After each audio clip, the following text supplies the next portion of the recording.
Hello students, today I am going to start a new chapter name is Computer Coding and Memory.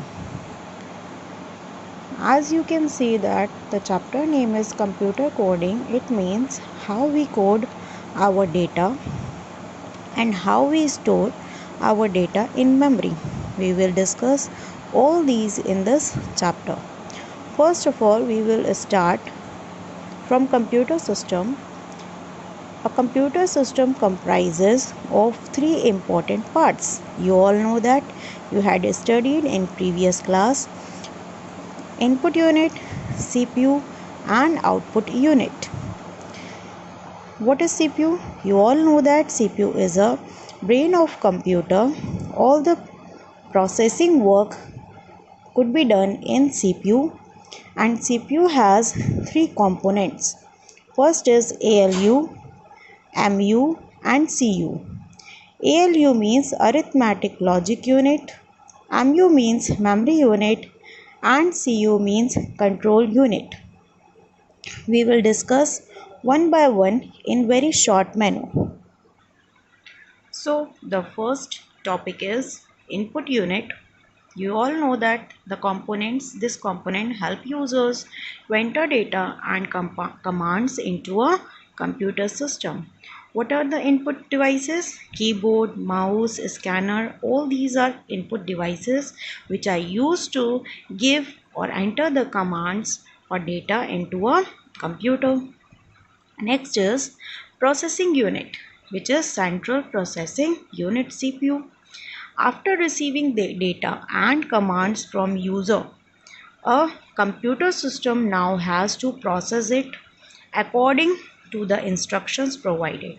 After the data which is fed by input unit, the processing unit receives that data from user and computer system now process it through the CPU according to the instructions.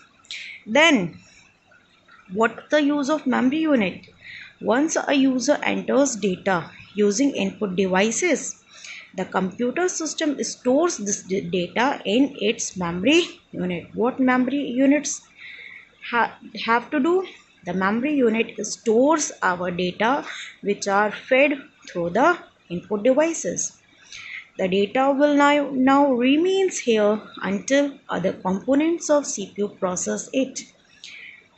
Till the processing is completed, all the data are stored in it. Next part is arithmetic and logic unit. This part of the CPU performs the arithmetic operations. All you know that arithmetic operations, addition, subtraction, division, all the processes are done in this unit. It does basic mathematical calculations like addition, subtraction, division, multiplication, etc. Further, it can even perform logical functions also, like the comparison of data. You all know that the comparison of data value which is equal to just like one value. Suppose it is A is equal to B. All these logical functions are performed here also. Next unit is control unit. It is responsible for according tasks between all components of computer system. It collects data from input unit and then sends to process unit. Further, it transmits process data to output unit. First data goes in input unit, then processing will be done, then output unit gives you output from the computer system. Output unit, after processing of data, it converts into a format which human can understand. It gives you output through monitors, printers, speakers, etc. So these all about components. Now come to our main topic, that is computer memory. What is it?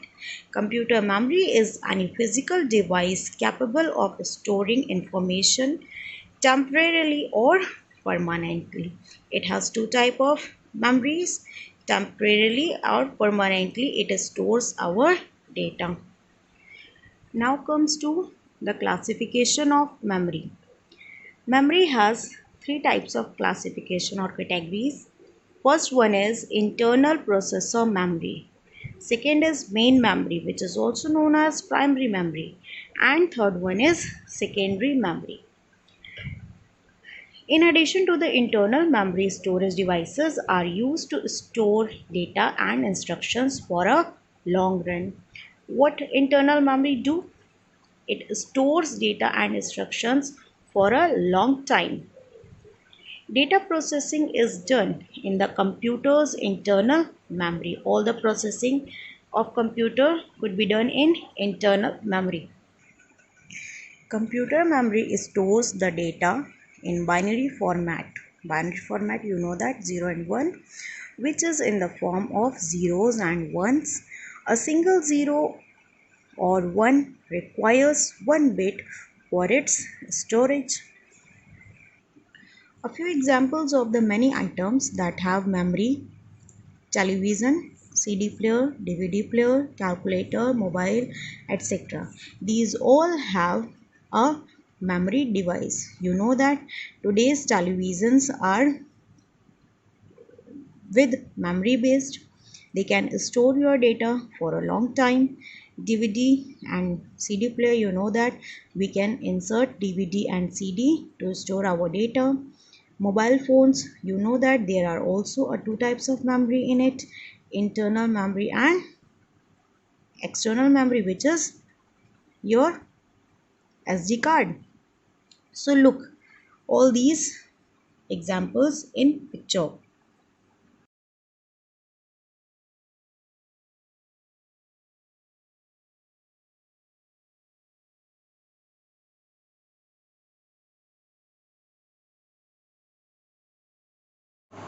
So let's start all the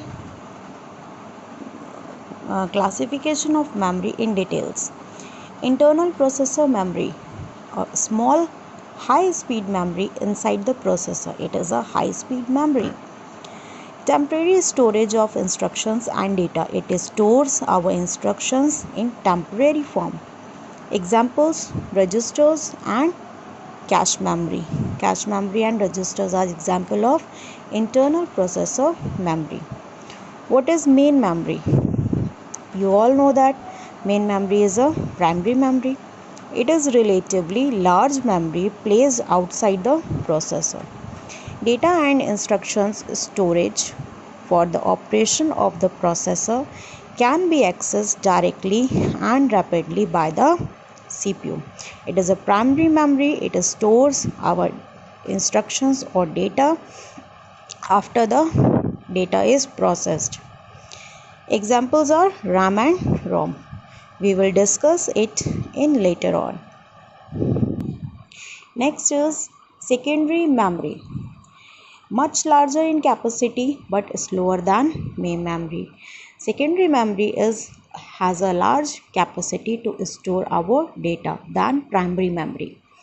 Permanent storage of data and instructions. It is a permanent storage memory.